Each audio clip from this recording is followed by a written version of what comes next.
कैसे हैं आप लोग। वेलकम है इलेक्ट्रोस्टैट के एक नए लेक्चर में। याद कीजिए लास्ट दो लेक्चर में हम लोग गॉस लॉ से किसी सिमेट्रिकल चार्ज के आसपास इलेक्ट्रिक फील्ड बहुत आसानी से निकाल रहे। क्या क्या निकाले थे याद कीजिए। पॉइंटर से भी गॉस लॉ से निकाले थे। इसका तो पहले भी आसानी से था KQ/R। हॉलो स्फीयर में निकाले, हर बार डिराइव करने का जरूरत नहीं है। लास्ट दो लेक्चर में हम लोग डिराइव किए हैं। जो लोग ये लेक्चर नया देख रहे हैं लास्ट दो लेक्चर जरूर देखें। गॉस लॉ से इलेक्ट्रिक फील्ड हम लोग सिमेट्रिकल चार्ज के आसपास डिराइव किए थे कि किसी चार्ज सेल के, सेल मतलब हॉलो स्फीयर, चार्ज सेल के अंदर वाले किसी भी पॉइंट पे बात कीजिएगा इलेक्ट्रिक फील्ड जीरो था। अब बाहर वाले के लिए ये सिंपल एक पॉइंटर की तरह से बिहेव कर रहा था। है बड़ा, लेकिन बड़ा के बजाय एक छोटा सा सेंटर पे बिहेव करेगा इलेक्ट्रिक फील्ड की तरह KQ/R। हॉलो स्फीयर के बजाय अगर सॉलिड स्फीयर अगर हो तो चार्ज सॉलिड स्फीयर था तब भी बाहर वाले के लिए पॉइंटर की तरह से बिहेव कर रहा था और अंदर वाले पॉइंट पे बात कर रहे थे तो आ रहा था KQ/RQ × R। बता रहा था कि सेंटर पे इलेक्ट्रिक फील्ड जीरो होगा, जैसे जैसे आगे बढ़ेंगे फील्ड बढ़ेगा, बढ़ते बढ़ते मैक्सिमम होगा। अब बाहर वाले पॉइंट पे फिर घटना स्टार्ट हो। सॉलिड स्फीयर, चार सॉलिड स्फीयर का फील्ड निकाले। याद कीजिए थोड़ा सा, इस सॉलिड स्फीयर में चार्ज क्यू के टर्म में तो पढ़े ही पढ़े थे। इस क्यू को हटा के रो के टर्म में भी पढ़े कि जो चार्ज है, अगर चार्ज के बजाय अगर चार्ज पर यूनिट वॉल्यूम में अगर बात करें तो उसके टर्म में अंदर बाहर इलेक्ट्रिक फील्ड कितना है। जहां पे देखें कि चाहे क्यू के टर्म में सोचिएगा चाहे रो के टर्म में सोचिएगा, अंदर वाले पॉइंट पे जो इलेक्ट्रिक फील्ड आ रहा था ρ/3ε0 × R। अब बाहर वाले पे जो आ रहा था ρ/3ε0, ρ/3ε0। अब वहां पे भी था विच RQ/R²।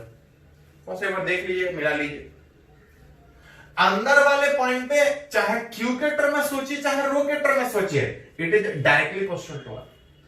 अब बाहर सोचिएगा तो बाहर चाहे रो के टर्म में सोचिए चाहे R के टर्म में सोचिए, R² के इलेक्ट्रिक फील्ड इनवर्सली। तो सारा फॉर्मूला डिराइव किया हुआ है, जरूरत पड़ेगा तो यूज करेंगे। जो लोग नहीं दो वीडियो लेक्चर लास्ट वाला देखे हैं तो जरूर देखिएगा। कुछ फॉर्मूला डिराइव किए थे और भी था, लाइन चार्ज का था, हॉलो सिलेंडर था, सॉलिड सिलेंडर था। जब यूज पड़ेगा तो फिर से रिवाइज करेंगे। अभी जो फॉर्मूला पिछले दो लेक्चर में डिराइव किए हैं उसको थोड़ा न्यूमेरिकली यूज करें एग्जांपल के थ्रू, कि अलग अलग कंडीशन में जो फॉर्मूला हम लोग डिराइव करके रखे हैं वो सीधा सीधा फॉर्मूला कैसे यूज करें। डेरिवेशन जो सीखे सीधा सीधा फॉर्मूला कैसे यूज करें। चलिए एक एग्जांपल के ही थ्रू देखते हैं। बोल रहा है कि a solid sphere place concentric with charge cell.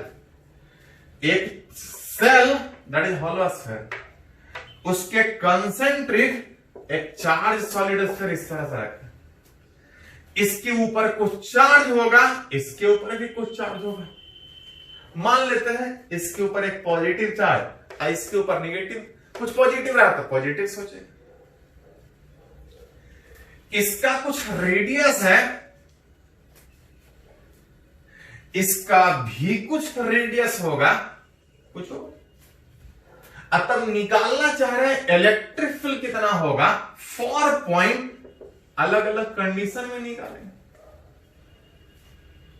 जहां पहला कंडीशन में कि इस दोनों सॉलिड स्फीयर और हॉलो स्फीयर के कारण एक ऐसे पॉइंट पे इलेक्ट्रिक फील्ड चाहिए जो सेंटर से R/2 डिस्टेंस।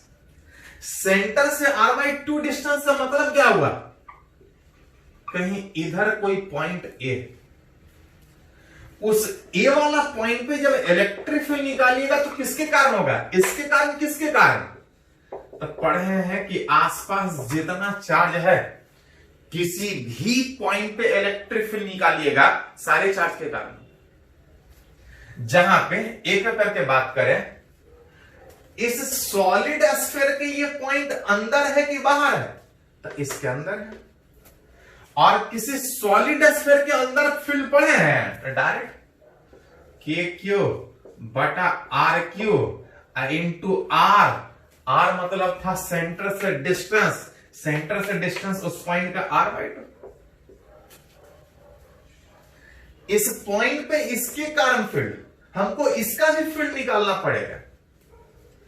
इसके अंदर था तो इतना हुआ, इसके अंदर है, इसके भी अंदर ही है, लेकिन ये हॉलो स्फीयर। अब पढ़े हैं कि हॉलो स्फीयर के अंदर हर एक पॉइंट पे इलेक्ट्रिक फील्ड कितना होता है, तो 0। अब तब अगर थोड़ा सा अरेंज कीजिएगा, एक आर कैंसिल आउट, जो इलेक्ट्रिक फील्ड बचेगा वो आप निकाल सकते हैं। जितना 2 रहेगा, एक R cancel out, R square बचेगा। जिस पॉइंट पे बोले उस पॉइंट पे सोचेंगे। इस बार अगर आपसे बोला जाए एक ऐसे पॉइंट पे चाहिए जो इससे बाहर हो और इसके अंदर हो, दैट इज क्लियर राइट। इसके बाहर और इसके अंदर इलेक्ट्रिक फील्ड उस बी वाले पॉइंट पे, इस बीच अगर कोई पॉइंट सोचिएगा, इसके बाहर इसके अंदर, उस बी वाले पॉइंट पे बात कीजिएगा, फिर से उस तरह से इस क्यू के कारण होगा और इस -2q के कारण होगा। जहां पे इलेक्ट्रिक फील्ड उस बी वाले पॉइंट पे है, इसके कारण भी, इसके कारण भी, इसके बाहर सॉलिड स्फीयर के बाहर है। और सॉलिड स्फीयर बाहर वाले पॉइंट के लिए कैसा बिहेव करता है, तो सिंपल एक पॉइंट है। सॉलिड स्फीयर सिंपल एक पॉइंटर अपने सेंटर पे बिहेव करेगा, इलेक्ट्रिक फ्लो हो जाएगा के क्यू बाई आर स्क्वायर बाहर वाले पॉइंट के लिए। के क्यू बाई आर में आर का वैल्यू कितना, आर स्क्वायर। इसके बाहर था, ये पॉइंटर की तरह बिहेव करेगा। इसके यहां पे फील्ड चाहिए, इसके बाहर था लेकिन इसके अंदर है। और किसी हॉलो स्फीयर के अंदर कहीं भी रहिएगा, हर जगह इलेक्ट्रिक फील्ड। ऐसा ऐसा 2 के बजाय 3 रहता, तब भी उसी तरह से एक करके सोचते हैं। ओवरऑल अरेंज कर सकते हैं, ये 4 ऊपर चला जाएगा, 4k³ divide by are, 9r जितना। एक और केस में अगर बात करें, 4 पॉइंट डिस्टेंस बोल रहा है, चलो थोड़ा सिंपल मानने के लिए 3r मानते हैं। इस बार बोल रहा है कि सेंटर से एक ऐसे डिस्टेंस पे इलेक्ट्रिक फील्ड निकालिए जो 2r से ज्यादा, दैट इज 3r, दोनों से बाहर।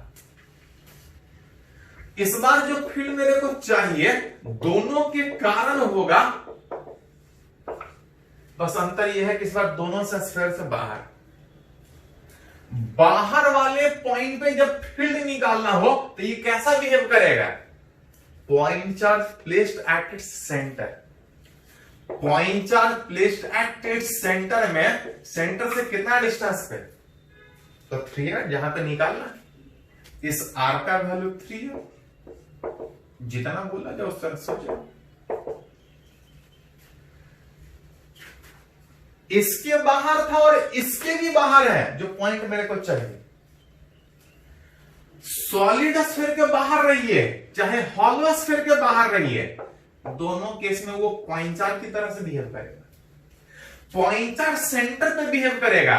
पॉइंट चार्ज इस बार -2q सेंटर पे है, और सेंटर से कितना डिस्टेंस, जहां पे अरेंज कीजिएगा तो आप रिलेट कर सकते हैं कि बाकी सब कुछ सेम है। ये +q और -q, जो इलेक्ट्रिक फील्ड आएगा वो अरेंज कर सकते हैं। माइनस प्लस वेक्टर में सिर्फ डायरेक्शन होता है। डायरेक्शन में याद कीजिए, समझे हैं कि जो इलेक्ट्रिक फील्ड अगर बात कीजिएगा KQ बटा 9r², जो इलेक्ट्रिक फील्ड होगा, ध्यान दीजिए थोड़ा सा, अंदर एक सॉलिड स्फीयर था, बाहर एक हॉलो स्फीयर था। इस जगह पे इलेक्ट्रिक फील्ड में इस पॉजिटिव से फील्ड दूर जाएगा और इस नेगेटिव से फील्ड पास आएगा। इसका मैग्नीट्यूड ज्यादा होने के कारण नेट इलेक्ट्रिक फील्ड उस जगह पे अंदर की ओर आएगा, नेट इलेक्ट्रिक फील्ड। तो जैसा रहे बाहर आता तो बाहर सोचते, अंदर आएगा तो अंदर सोचेंगे। जिस जगह पे बोला जाए इलेक्ट्रिक फील्ड रेडियल इनवर्ड या आउटवर्ड हो, बाकी जगह पॉजिटिव आया मतलब इलेक्ट्रिक फील्ड आउटवर्ड डायरेक्शन में। ऐसा ऐसा एक के बजाय 2 3 4 जितना भी सेल हो उससे कोई फर्क नहीं पड़ता है, एक एक करके वेक्टर के तरीके से जोड़ ले। इसको नोट कीजिए, कुछ और एग्जांपल इस तरह से सीखते हैं।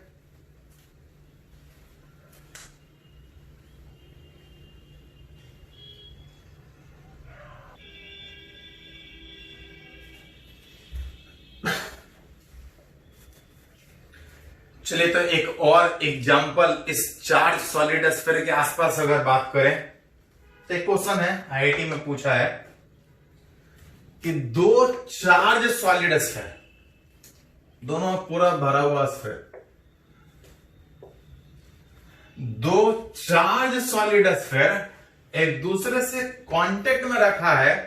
इसका charge density which charge per unit volume, एक वॉल्यूम का चार्ज, इसका एक वॉल्यूम का चार्ज रो1, इसका एक वॉल्यूम का चार्ज रो2 दिया हुआ है। अतः पूछ रहा है कि अगर इस लाइन ज्वाइनिंग के along net electric field at a distance 2r from centre of smaller sphere, इस छोटे वाले स्फीयर के सेंटर से 2r डिस्टेंस पे अगर इस लाइन ज्वाइनिंग के अलोंग अगर इलेक्ट्रिक फील्ड 0 है तो पूछ रहा है कि रो1 बाई रो2 का वैल्यू कितना होगा। बोल रहा है इस चार्ज सॉलिड स्फीयर के लाइन ज्वाइनिंग के लॉन्ग इस छोटे वाले स्फीयर के सेंटर से, इसके सेंटर से 2r डिस्टेंस पे अगर इलेक्ट्रिक फील्ड 0 है तो रो1 बाई रो2 का वैल्यू कितना।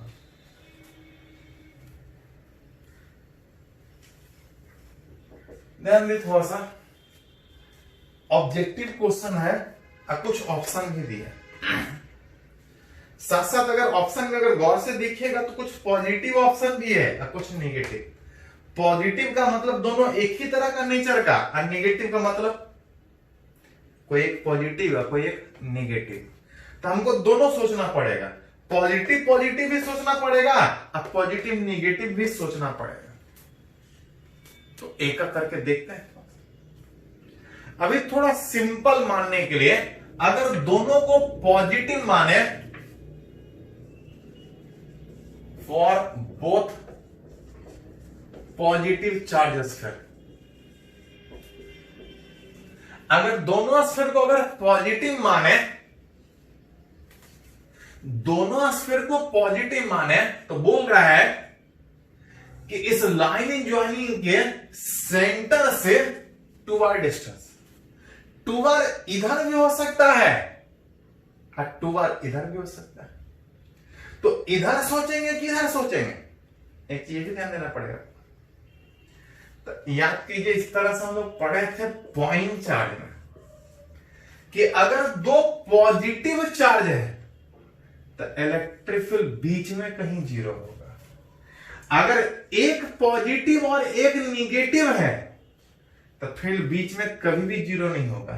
इधर 0 हो सकता है, इधर 0 हो सकता है। किधर 0 होगा तो याद कीजिए, छोटा वाला के नजदीक, छोटा चार्ज के अगर नजदीक ढूंढेंगे तो इलेक्ट्रिक फील्ड 0 आएगा। बड़े वाले के नजदीक ढूंढते थे तो इलेक्ट्रिक फील्ड कभी 0 नहीं होगा, क्योंकि बड़े वाले चार्ज के नजदीक ढूंढेंगे तो इसका इफेक्ट ज्यादा होगा, ये कभी भी दूर से बैलेंस नहीं कर सकता। तो हमको एक करके दोनों सोचना पड़ेगा, दोनों को पॉजिटिव भी सोचना पड़ेगा, एक पॉजिटिव एक नेगेटिव भी सोचना पड़ेगा। चलिए सबसे पहले अगर दोनों को पॉजिटिव माने तो पता है कि 2 पॉजिटिव के केस में दोनों के बीच में कहीं फील्ड 0 बोल रहा है कि इसका रेडियस r, इसका रेडियस r, मतलब दोनों के सेंटर के बीच के डिस्टेंस pr, लेकिन क्वेश्चन में बोला है कि इसके सेंटर से टूअर डिस्टेंस वाले इस पॉइंट पे, उस P1 वाले पॉइंट पे जहां पे इलेक्ट्रिक फील्ड इस ρ1 के कारण होगा और उस ρ2 के कारण होगा, ऐसा मिलाएंगे कितना? 0। जहां पे रिलेट करें तो इसका मतलब कि जितना उस ρ1 के कारण होगा उतना उस ρ2 के कारण डायरेक्शन तो अपोजिट होगा। ये भी पॉजिटिव सोच रहे हैं, ये भी पॉजिटिव सोच रहे हैं, ये भी पॉजिटिव सोच रहे हैं, ये भी पॉजिटिव सोच रहे हैं। पॉजिटिव से दूर और इस पॉजिटिव से दूर डायरेक्शन अपोजिट, नेट 0 हो सकता है। सेंटर क्वेश्चन में दिया है कि इसके सेंटर से 2r डिस्टेंस, 2r डिस्टेंस का मतलब इस स्फीयर के बाहर होगा। याद कीजिए, सॉलिड स्फीयर में बाहर वाले पॉइंट पे इलेक्ट्रिक फील्ड पॉइंट चार्ज की तरह से बिहेव करता था, KQ/R²। KQ/R² को हटा के रो के टर्म में लिखते थे तो कुछ इतना आता था। डिराइव किया पिछले वाले लेक्चर में, इस बार 2 लेक्चर में, एक बार जाके देखिए। और जब अंदर वाले पॉइंट पे फील्ड निकालते थे तो अंदर वाले के लिए आता था KQ/RQ into R, जिसको हटा के लिखते थे तो ρ/3ε0r आता था, विच अंदर में R के डायरेक्टली, चाहे Q के टर्म में सोचे चाहे रो के टर्म में, बाहर वाले में R² के इनवर्सली, चाहे आप इस R² के टर्म में Q के टर्म में सोचे चाहे रो के टर्म। इस छोटे वाले स्फीयर के सेंटर से 2r डिस्टेंस का मतलब इससे बाहर किसी सॉलिड स्फीयर के बाहर अगर रो के टर्म में लिखे तो आ जाएगा ρ1/3ε0। r मतलब उसका रेडियस और r मतलब सेंटर से डिस्टेंस। सेंटर से डिस्टेंस इस केस में कितना है? जितना उस पहले का फील्ड उतना ही दूसरे का ठीक अपोजिट डायरेक्शन में दूसरा वाला सॉलिड स्फीयर जिसका रेडियस 2r है, 2r रेडियस है, लेकिन यहां से निकालिएगा तो टोटल 3r में अगर ये 2r था तो ये वाला कितना डिस्टेंस होगा? r। मतलब इस दूसरे वाले स्फीयर के कारण ये ρ1 था, ये ρ2 था। इस दूसरे वाले के कारण उस P1 वाला पॉइंट पे जो इलेक्ट्रिक फील्ड है वो अंदर वाले पॉइंट का इलेक्ट्रिक फील्ड कितना? रो मतलब ρ2/3ε0, ये r मतलब सेंटर से डिस्टेंस, और सेंटर से डिस्टेंस कितना है? बोला है 2 चार्ज सॉलिड स्फीयर के लाइन ज्वाइनिंग हमको एक पॉइंट ढूंढना है जहां पे इलेक्ट्रिक फील्ड 0 हो। ढूंढना नहीं है, दिया है कि इलेक्ट्रिक फील्ड कहां पे 0 है, अब तक आपको बताना है कि चार्ज डेंसिटी कितना अलग अलग है। पहले केस में दोनों को पॉजिटिव सोचे, बीच में कहीं पे फील्ड 0 होगा, इससे बाहर इसके अंदर कितना है, तो अरेंज करके सोल्व कर सकते हैं। देखते थोड़ा कितना है, कुछ कैंसिल हो रहा है, क्या कैंसिल हो रहा है? R² में R² कैंसिल होने के बाद R भी कैंसिल, R वाला फैक्टर हट जाएगा, ε0 वाला फैक्टर हट जाएगा, 3 वाला फैक्टर हट जाएगा, और जो बच रहा है ये खाली 4 बच रहा है। दैट इज यहां से अरेंज कीजिएगा तो ρ1/ρ2 बाकी सब हट गया था, खाली ऊपर जाके प्लस 4। मतलब एक आंसर आपका ये वाला होगा। कब होगा? जब दोनों को पॉजिटिव सोचे, दोनों को पॉजिटिव सोचे, बीच वाले कहीं पॉइंट पे इलेक्ट्रिक फील्ड ठीक अपोजिट डायरेक्शन में, उस जगह पे 0 होगा। इस कंडीशन में, इसी में एक और कंडीशन में सोच सकते हैं कि दोनों में से कोई एक पॉजिटिव हो और एक नेगेटिव, दोनों में से कोई एक पॉजिटिव हो और एक नेगेटिव हो, किसी एक का चार्ज ज्यादा किसी एक का कम, जिसमें अगर कोई भी इसका पॉजिटिव या इसका पॉजिटिव, कोई एक पॉजिटिव कोई एक नेगेटिव, बीच में कहीं भी पॉइंट ढूंढिएगा इलेक्ट्रिक फील्ड 0 नहीं होगा। हाँ, इस लाइन ज्वाइनिंग के अलावा ढूंढना है तो बड़े वाले से दूर कहीं इधर। बोला है क्वेश्चन में कि सेंटर से कितना डिस्टेंस पे, तो छोटे वाले स्फीयर के सेंटर से 2r डिस्टेंस पर बोला जा रहा है कि इलेक्ट्रिक फील्ड 0 है। इलेक्ट्रिक फील्ड 0 का मतलब कि जितना उस ρ1 के कारण होगा उतना ही ρ2 के कारण होगा, सब मिला के 0। यहां से लिखिएगा तो ρ1 बराबर -e ρ2, ρ2 वाला माइनस माने, कोई एक पॉजिटिव कोई एक नेगेटिव माने। हाँ, बाई मैग्नीट्यूड सेम आएगा, ऑर्डर में अपोजिट होना चाहिए, एक पॉजिटिव एक नेगेटिव। अगर पॉइंट इधर सोचिएगा तो इसके भी बाहर होगा, इसके भी बाहर होगा।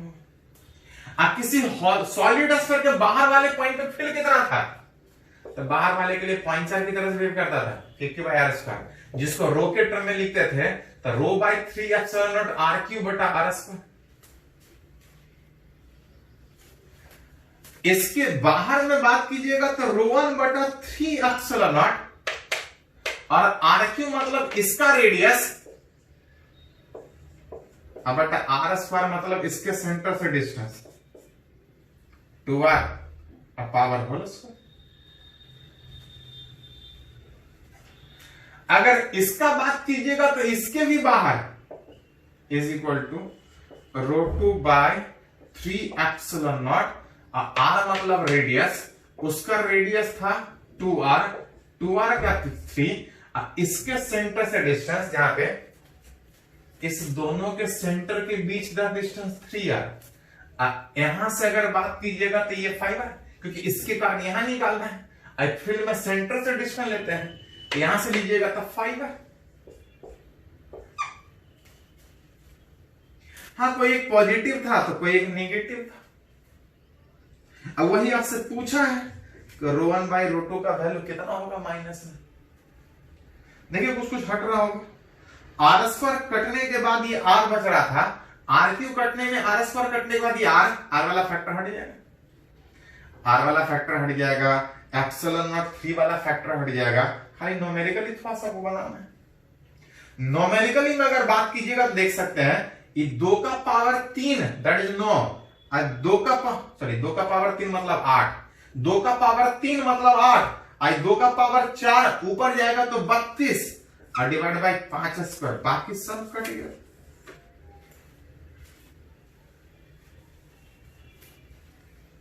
थोड़ा ध्यान दीजिएगा, इस तरह से हम लोग पॉइंट चार्ज में ढूंढे थे कि दोनों पॉजिटिव है, फील्ड 0 होने के लिए पहले इलेक्ट्रिक फील्ड का डायरेक्शन अपोजिट होना पड़ेगा। दोनों पॉजिटिव होगा तो फील्ड अपोजिट डायरेक्शन में बीच में होगा।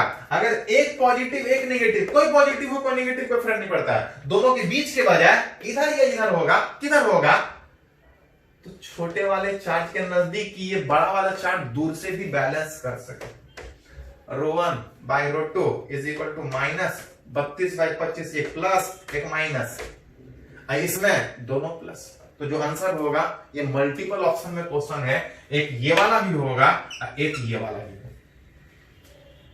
तो थोड़ा ध्यान रखिए, जैसे यूज करना हो कर सकते हैं, पहले इसको नोट कीजिए तो कुछ और आगे बात करते हैं।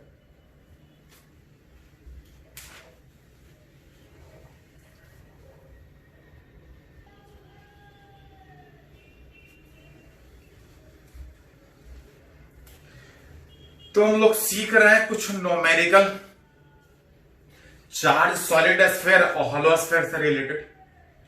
चलिए एक और एग्जांपल देखते हैं, ये भी आईआईटी में पूछा हुआ है। बोल रहा है कि 2 charge solid sphere, 2 non conducting sphere, radius दोनों का अलग अलग है, और बोल रहा है कि दोनों में वॉल्यूम चार्ज डेंसिटी सेम है, बस एक में प्लस एक में माइनस, और दोनों रखा है place partially overlap.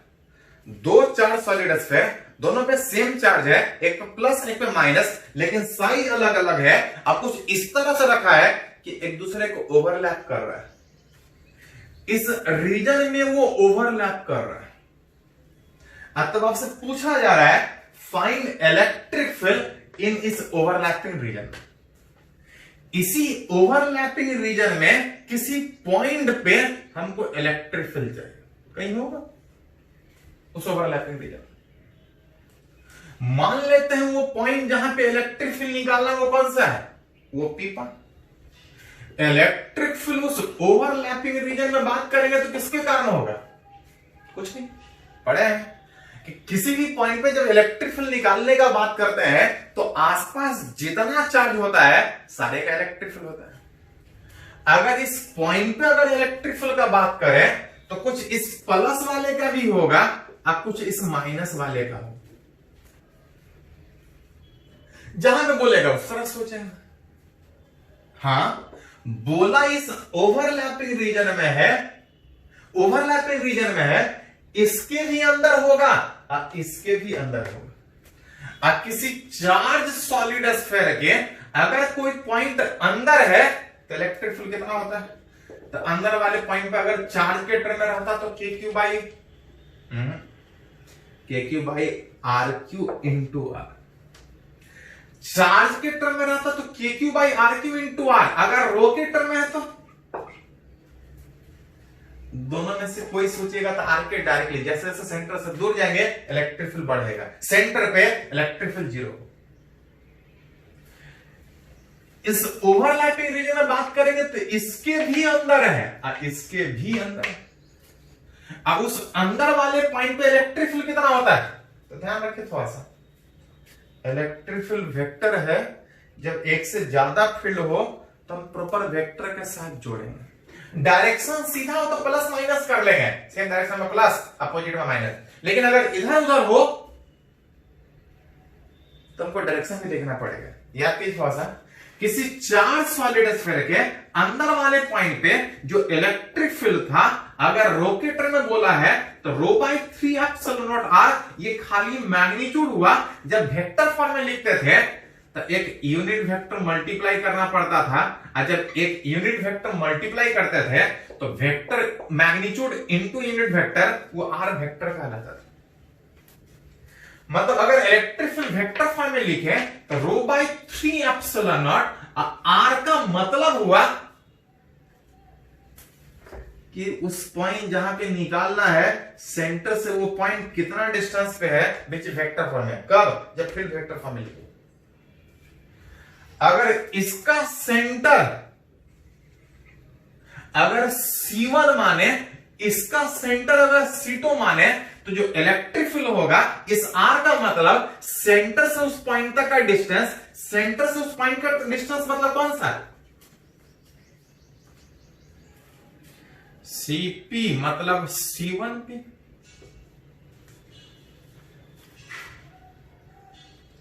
C1P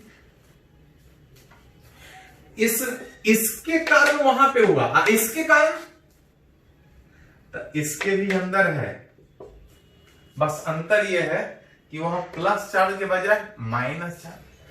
plus वाला चार्ज से फील्ड दूर जाता है, आर ये वाला डायरेक्शन होगा। अगर माइनस वाला पे बात कीजिएगा तो दूर जाने के बजाय फील्ड नजदीक होगा, इससे दूर जाएगा इसके नजदीक जाएगा, which is rho by 3 epsilon naught. इस बार आर के जगह पे जो डिस्टेंस आएगा विच इज PC2, पहला वाला प्लस और दूसरा वाला माइनस, जिसके कारण प्लस से दूर और माइनस के नजदीक, आर सेंटर से डिस्टेंस। अच्छा, पहला वाला प्लस और दूसरा वाला माइनस ना, तो याद कीजिए समझाया है कि एक ही साइन कन्वेंशन बार बार नहीं लेंगे। माइनस चार्ज होने के कारण डायरेक्शन अट्रैक्टिव सोच चुके हैं, डायरेक्शन सोच चुके हैं यहां पे, अब खाली मैग्नीट्यूड, यहां पे मैग्नीट्यूड होगा, ये डायरेक्शन सोच चुका है।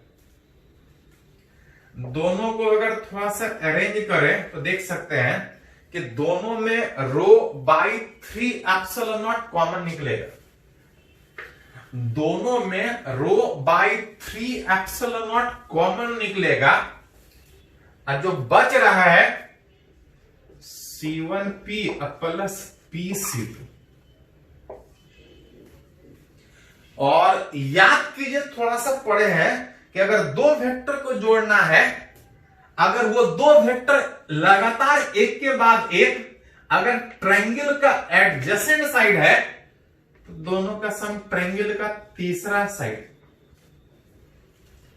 दो साइड अगर एडजेसेंट में एक के बाद एक है तो दोनों का सम ट्रायंगल का तीसरा side which is opposite order में। एक वेक्टर इधर एक वेक्टर इधर, तो इस दोनों का सम ट्रायंगल का तीसरा साइड अगर ये इस ऑर्डर में है तो ट्रायंगल लॉ से ठीक अपोजिट डायरेक्शन में ये है। मतलब आप बोल सकते हैं दैट मीन्स दैट इज कि चार्ज सॉलिड स्फीयर में इस ओवरलैपिंग रीजन में जहां पे इलेक्ट्रिक फील्ड निकालना चाह रहे थे, इसका सेंटर C1 इसका सेंटर C2, जब इलेक्ट्रिक फील्ड निकाले तो जो इलेक्ट्रिक फील्ड आ रहा है वो C1 C2 वेक्टर के लाइन ज्वाइनिंग के along, C1 C2 vector line joining के अलोंग का मतलब इधर वेक्टर फील्ड आ रहा है। कहां पे निकाले? यहां पे निकाले कि यहां निकाले? तो निकाले यहां पे,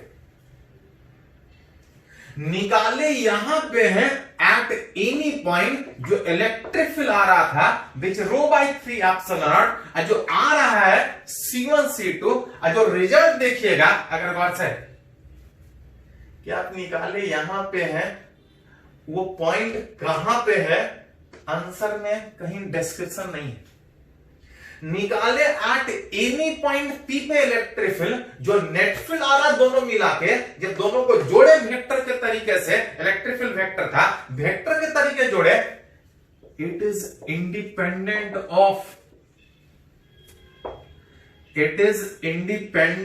ऑफ पॉइंट P। जहां पे फील्ड निकाले उस पॉइंट पे डिपेंड ही नहीं कर रहा कि वो कहां पे। इसका मतलब हुआ कि इस पॉइंट के बजाय ऐसा इसके अंदर कहीं भी पॉइंट निकालेंगे, इलेक्ट्रिक फील्ड उस पॉइंट पे डिपेंड नहीं करे।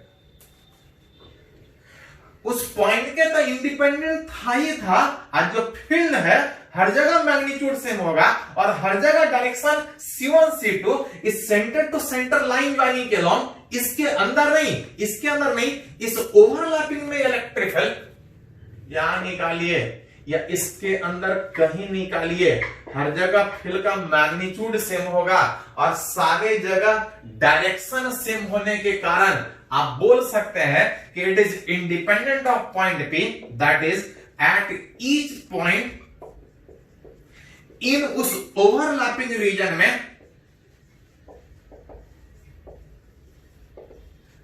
Electric field is constant. उस पॉइंट पे डिपेंड ही नहीं कर रहा है, कहीं भी कोई पॉइंट लीजिएगा हर जगह इलेक्ट्रिक फील्ड सेम आएगा, पॉइंट पे डिपेंड नहीं कर रहा है। खाली इसके सेंटर और इसके सेंटर के बीच डिस्टेंस पे डिपेंड कर रहा है, डायरेक्शन लाइन ज्वाइनिंग के अलोंग, लेकिन जो भी फील्ड है इसी के ओवरलैपिंग रीजन में, मतलब eight each point in overlapping region electric field is constant, that is uniform electric field. Magnitude भी हर जगह सेम है, साथ साथ फील्ड का डायरेक्शन भी सेम है। मतलब बोल सकते हैं कि बाकी जगह तो पता नहीं, लेकिन इस ओवरलैपिंग रीजन में हर जगह मैग्नीट्यूड भी सेम होगा, डायरेक्शन भी सेम होगा, that is uniform electric field. Uniform electric field का मतलब चार्ज कहीं से भी छोड़े उस इलेक्ट्रिक फील्ड के डायरेक्शन में आगे बढ़ेगा, फोर्स उधर लगेगा, आगे उधर बढ़ेगा। तो जैसा पूछा जाए उस तरह से सोच सकते हैं। फिर इस ओवरलैपिंग रीजन में बोला था इसके कारण भी, इसके कारण भी पॉइंट दोनों के अंदर था, रोकेटर में इलेक्ट्रिक फील्ड का फॉर्मूला बैठा है, नेट निकाले, पॉइंट के इंडिपेंडेंट है, पॉइंट के इंडिपेंडेंट का मतलब कहीं फील्ड निकाली हर जगह field same, that is uniform electric field इस ओवरलैपिंग रीजन। इसमें कुछ और होगा, इसमें कुछ और होगा, लेकिन इस ओवरलैपिंग रीजन में हर जगह इलेक्ट्रिक फील्ड सेम डायरेक्शन में होगा। एक और क्वेश्चन इस तरह से पूछा है, नीट में भी पूछा है, जेईई मेन में भी पूछा है, एडवांस में भी, इसके बाद बात करते हैं। पहले इसको नोट कीजिए।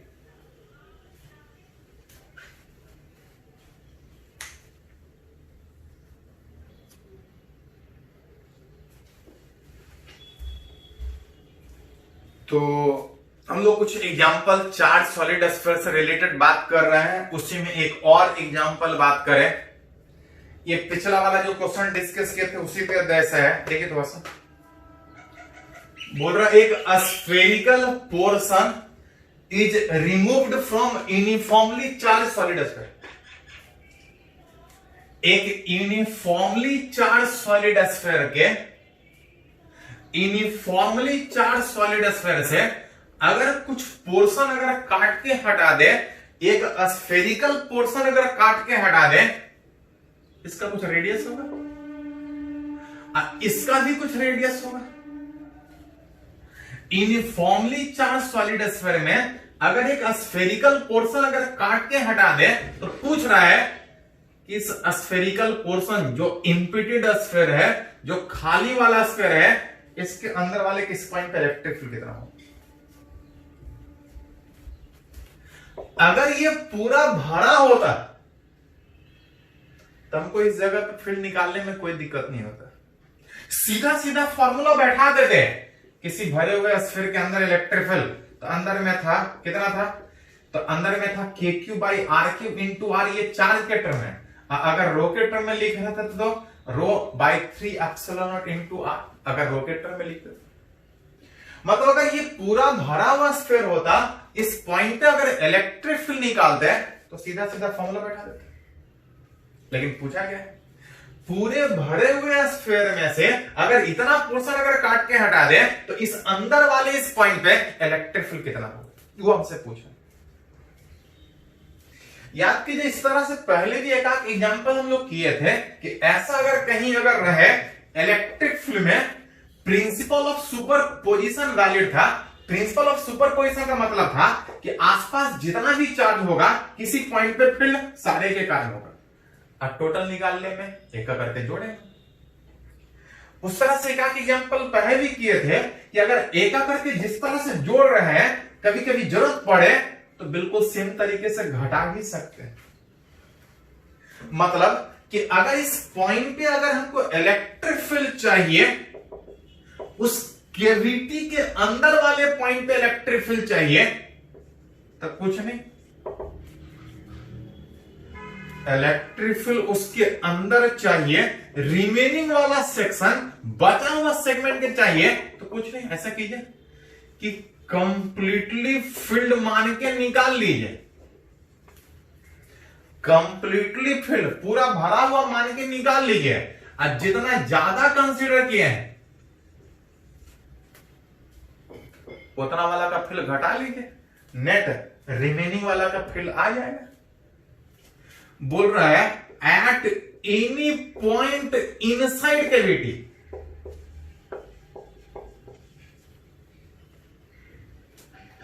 पॉइंट यहां भी हो सकता है, यहां भी हो सकता है, कहीं भी होगा, लेकिन जो पॉइंट, जिस पॉइंट पे हमको इलेक्ट्रिक फील्ड निकालना है, बोल रहा है कि पूरे भरे में से इतना पोर्शन काट के हटा रहे हैं, और इस हटाए हुए पोर्शन के अंदर वाले उस इम्पिटेड स्फीयर के अंदर इलेक्ट्रिक फील्ड मेरे को चाहिए। इनसाइड कैविटी अगर उसके पॉइंट पर अगर इलेक्ट्रिक फील्ड निकाले, तो पूरा भरा मतलब charge solid sphere, charge solid sphere के ये पॉइंट अंदर है कि बाहर है, तो पूरा भरा हुआ मान के चलिएगा तो ये पॉइंट अंदर। अब पूरा भरा के पॉइंट अगर अंदर है तो इलेक्ट्रिक फील्ड कितना होता है, तो ध्यान दीजिए, इलेक्ट्रिक फील्ड वेक्टर है। जब एक से ज्यादा जोड़ने का बात होता है तो प्रॉपर वेक्टर के साथ जोड़ने का बात होता है, तो घटाने वाला भी भाग जो होगा वो प्रॉपर वेक्टर के साथ। प्रॉपर वेक्टर फॉर्म में लिखने में अंदर वाले पॉइंट पे जो इलेक्ट्रिक फील्ड था रो बाय 3 एप्सिलॉन आर, ये मैग्नीट्यूड था, इसी को वेक्टर फॉर्म में लिख रहे थे तो साथ में डायरेक्शन भी दे रहा था। देखिए रो बाय 3 एप्सिलॉन आर, आर का मतलब था डिस्टेंस, आर का मतलब था डिस्टेंस सेंटर से उस पॉइंट का, आर का मतलब डिस्टेंस सेंटर से उस पॉइंट का। मान लेते हैं कि इस पूरे स्फीयर का सेंटर अगर O है, तो जो R आएगा बीच OP वेक्टर, सेंटर से उस पॉइंट का डिस्टेंस OP वेक्टर।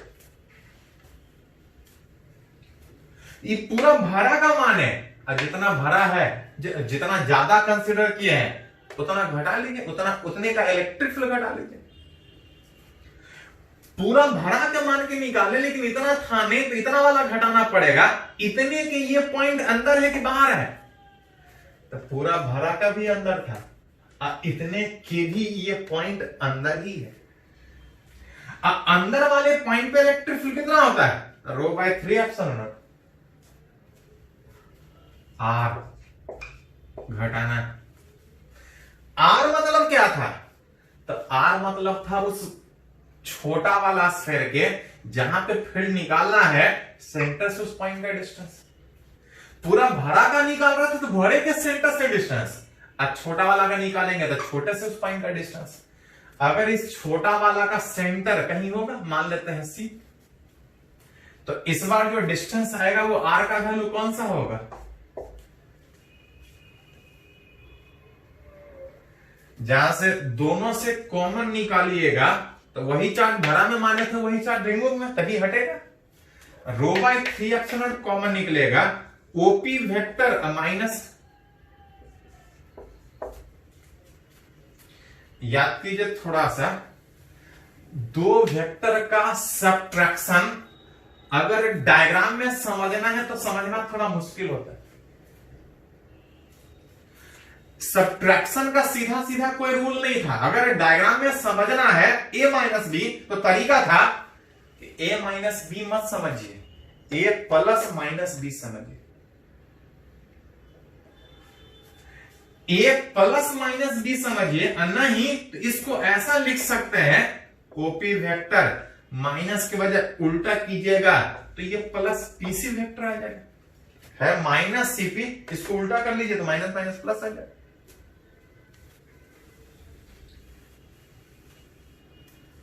अगर गौर से देखें तो बोल सकते हैं कि पूरे भरे हुए स्फीयर में से इतना वाला सेगमेंट काट के हटा रहे हैं, ये पूरा भरा का सेंटर था, ये कटा हुआ का सेंटर था, इस एट एनी पॉइंट पे मेरे को फील्ड चाहिए। ये ओपी वेक्टर ये दिख रहा है, ओपी वेक्टर, अब पीसी वेक्टर ये दिख रहा है,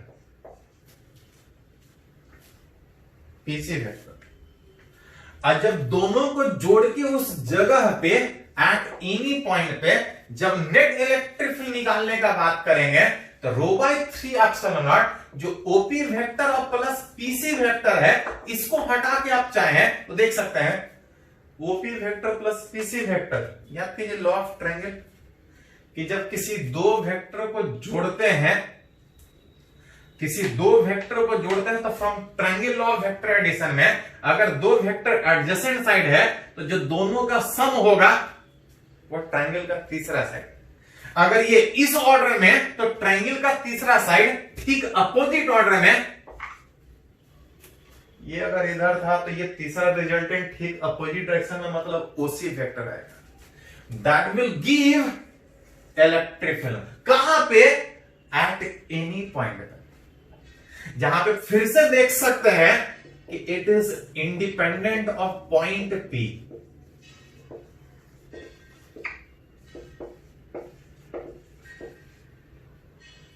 आप इलेक्ट्रिक फील्ड निकाल कहां रहे थे? तो पूरे भरे हुए में से इतना सेक्शन काट के हटा रहे हैं, अंदर में किसी पॉइंट पे फील्ड निकाल रहे हैं। अंदर में किसी पॉइंट पे फील्ड निकालने में जो रिजल्ट आया रो बाय 3 एप्सिलॉन नॉट, अंदर में इलेक्ट्रिक फील्ड निकालने में जो फील्ड आया पूरा भरा हुआ स्फीयर में से अगर कुछ पोर्शन काट के हटा रहे हैं, ये पूरे भरे का सेंटर, ये कटे का सेंटर, और जो फील्ड एट एनी पॉइंट पे आ रहा है वो ओसी पे डिपेंड कर रहा है। ओसी मतलब इस पूरे भरे हुए के सेंटर इस कटे हुए सेंटर के लाइन ज्वाइनिंग के अलोंग डिपेंड कर रहा है, और जो फील्ड है निकाले एट एनी पॉइंट पे, लेकिन जहां पे निकाले उस पॉइंट का कोई जिक्र ही नहीं है उस फाइनल रिजल्ट। मतलब बोल सकते हैं कि ये जो नेट इलेक्ट्रिक फील्ड उसके अंदर वाले किसी पॉइंट पे है, it is independent of point P. Point के इंडिपेंडेंट होने का मतलब that is eight each point inside cavity, जो कैविटी बीच में क्रिएट है जहां से मटेरियल गायब है, उसके अंदर किसी पॉइंट पे फील्ड निकाले, लेकिन जो फील्ड है उस पॉइंट पे डिपेंड ही नहीं कर रहा है। मतलब बोल सकते हैं कि at each point inside cavity electric field is constant. हर जगह इलेक्ट्रिक फील्ड सेम होगा। सेम होने का मतलब मैग्नीट्यूड भी सेम, और डायरेक्शन भी इस ओसी के लाइन ज्वाइनिंग के अलोंग, इधर नहीं, इस कैविटी के अंदर, इस कैविटी के अंदर, यहां नहीं, कहीं भी बात कीजिएगा हर जगह इलेक्ट्रिक फील्ड सेम होगा। किधर होगा? इस ओ से सी तक, इस ओ और सी दोनों के सेंटर लाइन के ज्वाइनिंग के अलोंग कहीं निकालिएगा हर जगह same field, that is there is uniform electric field. थोड़ा सा निकालना था, पूरे भरे हुए में से इतना हटा दे रहे हैं, तब पूछ रहे अंदर वाले किसी पॉइंट पे फील्ड चाहिए। किए क्या कि पहले पूरा भरा का निकाले और जितना ज्यादा निकाले उसको हटा दीजिए। वेक्टर होने के कारण प्रॉपर डायरेक्शन के साथ हमको घटाना पड़ेगा। जब नेट फील्ड निकाले तो रिजल्ट उस पॉइंट के इंडिपेंडेंट आ रहा था। पॉइंट के इंडिपेंडेंट का मतलब इसके अंदर कहीं भी निकालिएगा हर जगह इलेक्ट्रिक फील्ड सेम आएगा। कौन से डायरेक्शन में? इसके सेंटर से, सेंटर के ज्वाइनिंग के अलावा, इधर, इधर नहीं, इसके अंदर कहीं भी बात कीजिएगा हर जगह इलेक्ट्रिक फील्ड सेम डायरेक्शन में, पॉइंट के इंडिपेंडेंट, मैग्नीट्यूड भी सेम, डायरेक्शन भी सेम, मतलब उस कैविटी के अंदर there is uniform electric field. ऐसा करके खाली पूछा जाता है कि फील्ड किधर होगा, यूनिफॉर्म होगा कि नॉन यूनिफॉर्म होगा।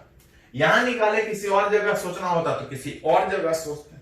पहले इसको कंप्लीट कीजिए।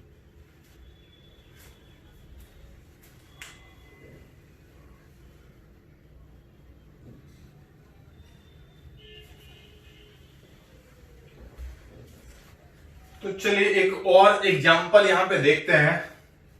बोल रहा है कि एक spherical cavity of radius r/2, एक स्फेरिकल कैविटी r/2 रेडियस का किसी uniformly charge long solid cylinder में,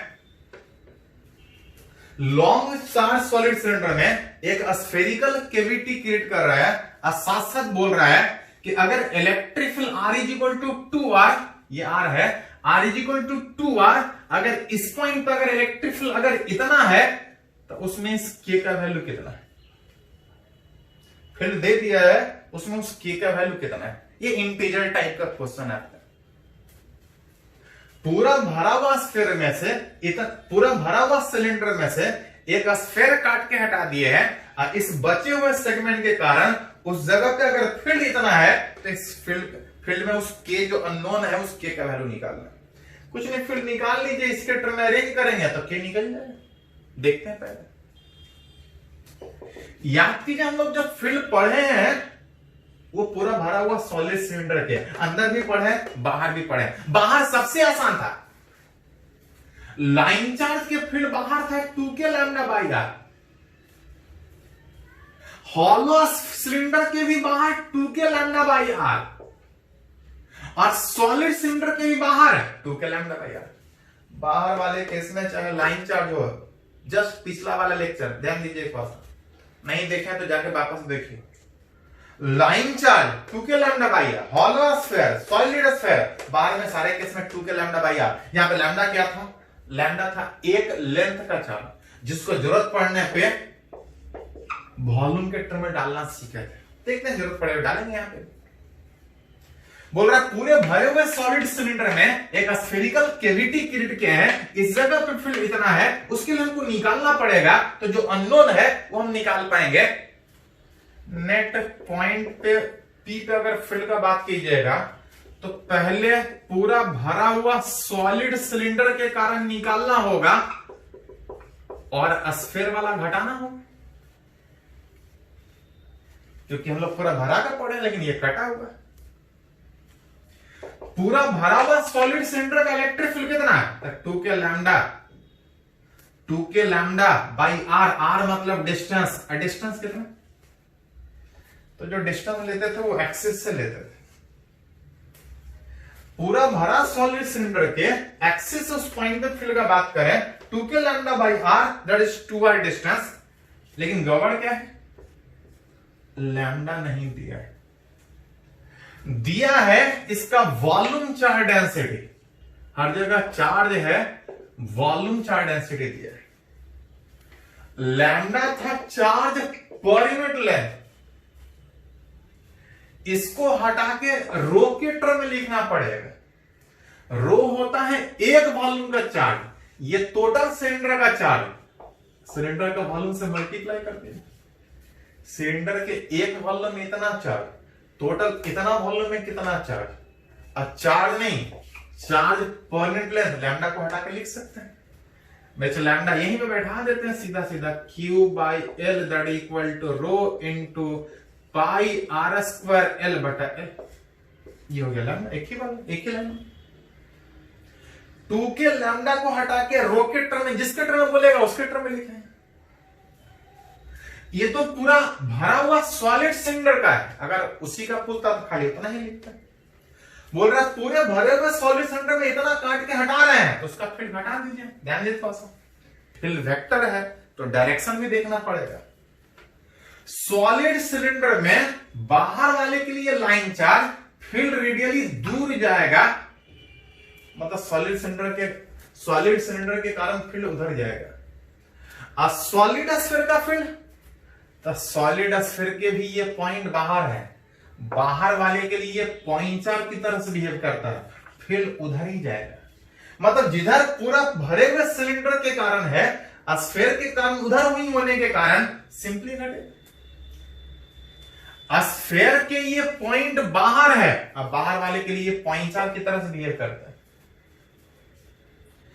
बाहर वाले के लिए पॉइंट चार्ज की तरह से बिहेव करता है, इलेक्ट्रिक फील्ड के तरह। तो इलेक्ट्रिक फील्ड होता था KQ by R square. KQ by R square को आप चाहें तो रो के टर्म में लिखेगा तो rho by 3 epsilon not RQ बटा आर स्क्वायर। जिसके टर्म में बोला Q के टर्म बोलता तो Q के टर्म में, इसके टर्म बोलेगा जिसके टर्म में। अगर अरेंज करें, डायरेक्शन सेम है तो सीधा सीधा बैठा दीजिए, रो बाई 3 एप्सिलॉन नॉट, R मतलब उसका रेडियस है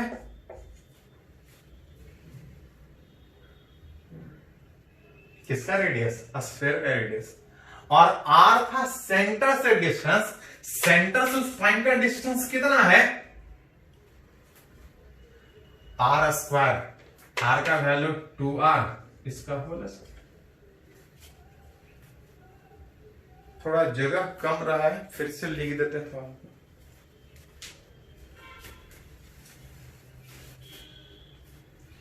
minus rho by 3 epsilon not, R मतलब रेडियस उस स्फीयर का, R बाई 2 का होल क्यूब, और डिवाइड बाई सेंटर से डिस्टेंस, सेंटर से डिस्टेंस इसका 2R था, इसका होल स्क्वायर। इसी को थोड़ा सा अरेंज करना है।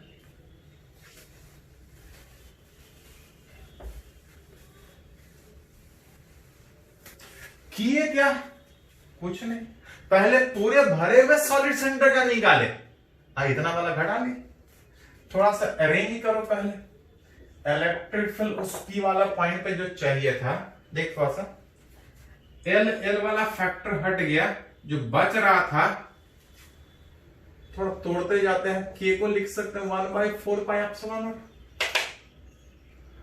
यहां पे जो आ रहा था L कटने के बाद rho into pi are square, R बराबर 2R, अभी रहने देते हैं, माइनस, अभी इसको कुछ नहीं, बस खाली वैसे बैठा देते हैं, एक स्टेप में सोल्व करेंगे। R बाई 2 का होल क्यूब, और नीचे आ रहा था R बराबर 2R का होल स्क्वायर, ये वही है, कोई एक्स्ट्रा नहीं किया। थोड़ा सा इसको अगर थोड़ा सा अरेंज करें तो आप देख सकते हैं यहां पे कुछ कैंसिल हो रहा था, पाई और 2 कैंसिल हो रहा था, पाई और 2 कैंसिल होने के बाद 2 एप्सिलॉन बच रहा था, नीचे लेके आएगा तो 2 और था, 1/4 एप्सिलॉन नॉट। अब जो इधर बच रहा था ऊपर में रो, और R कैंसिल होने के बाद R ऊपर में ही बच रहा था। इसको अगर थोड़ा सा अरेंज करें तो देख सकते हैं कि रो डिवाइड बाई ये 8 नीचे आएगा 3, 24 अगुना 4, 96, और RQ बटा R स्क्वायर में R, और नीचे एप्सिलॉन नॉट। थोड़ा सा एलसीएम ले लीजिए तो 96 एप्सिलॉन नॉट एलसीएम में आएगा, और 96 आने में ये 24 rho R minus rho R that equal to 23 rho R divide by 96 epsilon. उस पॉइंट पे जो इलेक्ट्रिक फील्ड आया इतना, लेकिन बोल रहा है इसको हटा के अगर ऐसा लिखा जाए 23 रो आर बटा 16 के एप्सिलॉन नॉट, तो के का वैल्यू पूछ रहा है।